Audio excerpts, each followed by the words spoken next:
கோயம்புத்தூர் கவுண்டபாளையத்தில் உள்ள பள்ளிக்கூடத்தில் பள்ளி விழுந்த சாம்பாரை மாணவர்களுக்கு கொடுத்துருக்குறாங்க. 41 பேர் வந்து அட்மிட் ஆகிருக்கிறாங்க.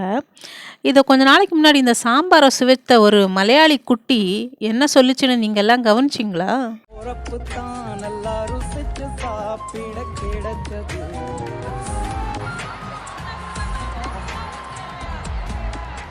ஐயோ, நிஜமாவே அருமையா இருக்குங்க சாம்பார். மேடம், இந்த கையில சமைச்சீங்க, வச்சுக்கோங்க மேடம்.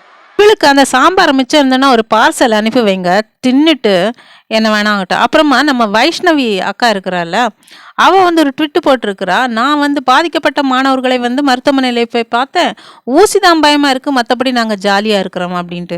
எவ்வளவு திமிரு தெனாவிட்டு இருக்கணும். இந்த அரசாங்கத்திற்கு ஒரு சோத்தை போடுறது, அரசாங்கத்தை விடுங்க, அங்கே வேலை செய்கிறவங்களுக்கு ஒரு சோத்தை போடுறது மக்களுக்கு சாப்பிட்றதுக்கு அப்படிங்கிறது விவரம் கூட தெரியாதா? அது ஒரு பாத்திரம் வச்சு மூடிட்டு நீட்டாக சமைக்கலாம்ல, அவங்க வீட்டுக்கு சமைக்கிற மாதிரி.